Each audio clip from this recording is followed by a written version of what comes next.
Akari's sweet shade hit the floorboards before the sun fully cleared the windowsill. She moved toward the bathroom, stopped, and snatched the camera from the counter. She glared into the glass and muttered, "Sorry, YouTube guidelines.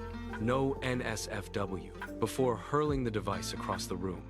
It skidded across the tiles, recording Nick's Varela in the middle of a perfect pancake flip. The kitchen air didn't just vibrate, it tore. A glowing, jagged pulse of light ripped through the center of the room, and Naira Valashade tumbled out, landing hard on the linoleum. She scrambled to her feet, chest heaving, shouting about a prison escape. The air in the room remained thick with the ozone smell of the rift. Naira didn't wait for questions.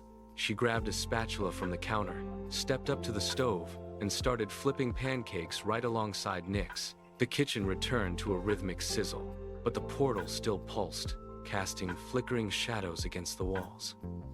Akari picked up the camera from the floor and started recording again, watching them work as if a tear in reality was nothing more than a minor kitchen inconvenience. In the living room, Lilia Frostfluff and Luna sat motionless before the glowing television screen. Lilia looked directly into the camera lens and said, "Don't ask how we got a TV or any of this stuff," then turned her focus back to the broadcast. The tension of the morning melted into the rhythmic clatter of silverware against ceramic. Once the plates were full, the entire group converged at the heavy wooden table. Maps were unrolled, their edges curling over the sides, and rusted compasses were slammed down onto the surface to pin them flat. They argued over the topography, fingers tracing jagged lines across the parchment. Voices rose and fell, debating routes and potential hazards. Finally, a collective silence settled as every hand pointed toward the Frostjaw clan kingdom. The domestic chaos evaporated, replaced by a singular, sharp focus. They abandoned the breakfast remnants, pushed back their chairs, and moved as one unit. The mission was set. They gathered their gear with practiced efficiency, leaving the house behind to chase the map's promise. Their destination now burned into their collective intent. They packed the wooden wagon until the frame groaned under the weight of their supplies. Iron-rimmed wheels crunched over the gravel path, a rhythmic, rattling beat that echoed through the quiet streets. Every bump in the road sent jars and crates shifting, a chaotic symphony of travel. They didn't stop until the ground turned to wet sand, and the scent of salt air replaced the dust of the road. At the docks, they hauled their gear up the gangplank, the wood slick with sea spray and morning dew. The ship groaned as it shifted in the wake, a massive, restless creature tethered to the pier. They worked in tandem, securing ropes and checking supplies against the rising tide. Once the final crate was stowed, they cast off the lines.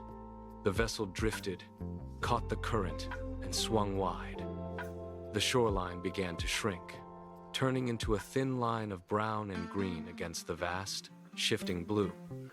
They moved to the bow, watching as the harbor vanished behind them. The wind caught the sails, snapping the canvas taut, and the ship surged forward into the deep, open water, leaving the known world firmly in their wake.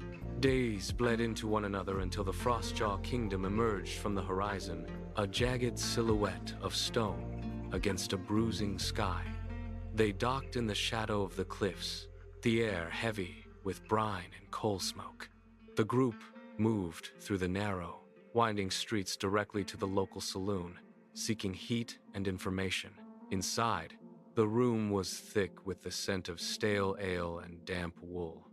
Freya Frostma occupied a solitary stool at the far end of the bar, her fingers tracing the worn edges of a heavy, leather-bound volume. She did not look up when they approached, but she slid the book toward them. Her nail tapped firmly against a detailed illustration of a pulsating, translucent crystal. She spoke of an island swallowed by creeping darkness and infested with restless, rotting dead. The silence in the room deepened as she detailed the decay spreading from the shore. She claimed that single crystal held the only power capable of purifying the land, but the cost of entry was high. The group exchanged glances, the weight of her words grounding their previous uncertainty. The mission was no longer a simple journey. It was an extraction into a nightmare. They retreated from the saloon, the weight of the mission pressing into their shoulders. The docks were quieter now, the tide pulling back from the wooden pilings. As they stepped onto the deck, two figures detached themselves from the shadows of the rigging. Vera Scalebane and Area Cyclostorm stood by the mainmast, hands resting on their gear. They did not ask for permission. They stated their intent to join. Vera gripped the railing, her knuckles white, while Area paced the width of the deck, eyes scanning the horizon with a sharp, calculating focus. The group hesitated, but the gravity of the upcoming battle made the need for more hands undeniable. A quick nod from the captain settled the matter. With the new members integrated, the crew moved with renewed efficiency. Ropes were coiled, the anchor was hoisted from the silt, and the heavy canvas sails were unfurled to catch the biting sea wind. The ship groaned, turning its prow away from the Frostjaw kingdom and back toward the dark expanse of the ocean. They were no longer just travelers. They were a strike team, moving in unison as the distant, jagged peaks of their target began to loom in the mist ahead. The ship scraped against the shingle beach, coming to a halt at the base of the mountain. Without a word, the team disembarked and began the climb. The lower slopes were deceptive, covered in loose shale that slid away under their boots with every step. As they ascended, the air grew thin and bit at their lungs. The incline steepened into near vertical rock face. Akari led the way, testing each handhold before committing her weight. They moved in a line, the distance between them growing as the scramble demanded total concentration. Halfway up, a massive slab of granite shifted under Nyx, sending a cascade of debris tumbling into the abyss below. The sound echoed for seconds, swallowed by the wind. She pressed her chest against the cold stone, fingers locked into a narrow crevice, until the vibration ceased. They waited, breath hitching, before continuing the crawl. Fingers bled and muscles burned with every pull, but they pushed through the fatigue. Finally, the slope leveled off. At the very summit, nestled within a natural stone cradle, the gemstone pulsed with a rhythmic, steady light. They reached out in unison, fingers closing around the cold, glowing surface, and pulled it free from the mountain. They descended the mountain in silence, the gemstone tucked away, its light shielded by heavy leather. The trek back to the shore was faster, yet the atmosphere had shifted. They boarded the ship and pushed off, the sails catching a wind that felt unnaturally cold. As they steered toward Zombie Arch Island, a thick, gray fog rolled across the water to meet them. It was not a natural mist. It hung heavy, thick enough to cling to the rigging and dampen the sound of the waves against the hull. The navigator checked the compass, but the needle spun in erratic, frantic circles before settling on nothing. The crew moved to the bow, peering into the wall of white. The temperature plummeted, and the air began to carry a metallic, rotting tang that coated the back of their throats. No birds cried out from the sky. No fish broke the surface of the water. The ship slowed, the hull grinding softly against unseen shoals. They were no longer sailing on open water. They were drifting into the mouth of a tomb. Every member of the crew gripped their weapons, knuckles whitening as they waited for the fog to reveal what was watching them from the shore. The ship settled against the jagged rocks of the island. Akari led the way, stepping off the prow onto the wet, black sand. The silence was absolute until a branch snapped in the darkness. Then, the shadows moved. Hundreds of figures detached themselves from the trees, eyes hollow and limbs jerking in unnatural spasms. They did not shout. They simply surged forward like a tide of rotting flesh. Akari drew her blade, the steel ringing against the damp air, and swung as the first wave reached her. The impact shuddered up her arm. Beside her, Nyx and Naira formed a defensive wall, their weapons striking home with sickening thuds. The zombies did not fall back. They climbed over their own fallen to reach the living. Lilia and Luna fought back to back, clearing a path through the dense press of bodies. The beach became a chaotic churn of dust and movement. Every strike had to be precise. Every dodge had to be perfect.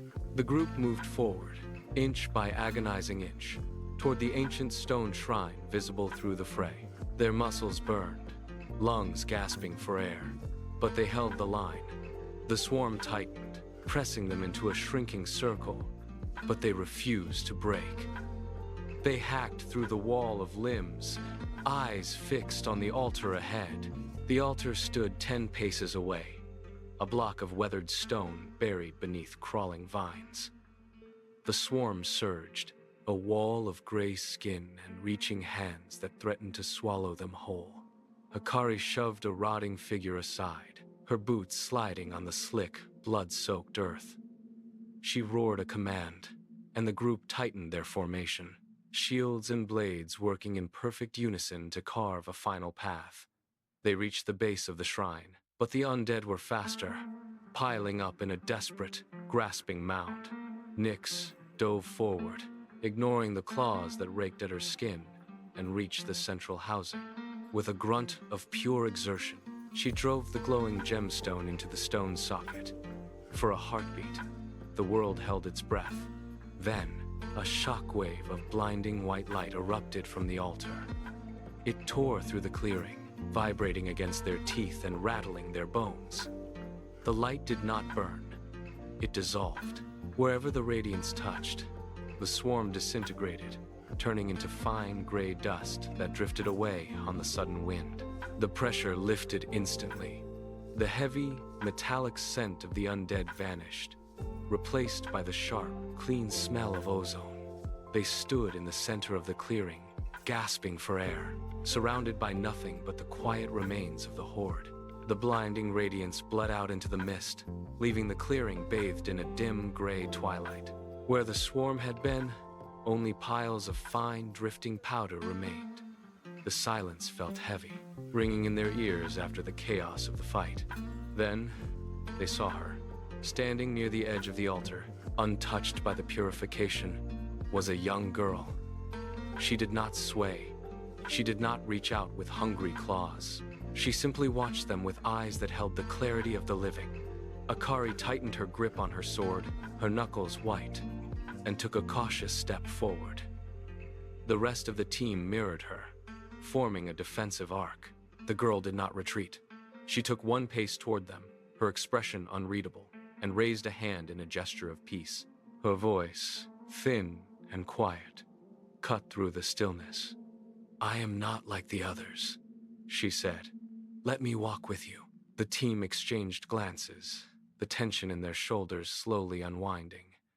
Nyx lowered her weapon first, followed by the others. There was no need for words. They saw the end of their long journey and the beginning of something new. Akari nodded, holstered her blade, and turned toward the ship. The girl followed, stepping into the line, and together they walked away from the shrine, leaving the island of shadows behind them.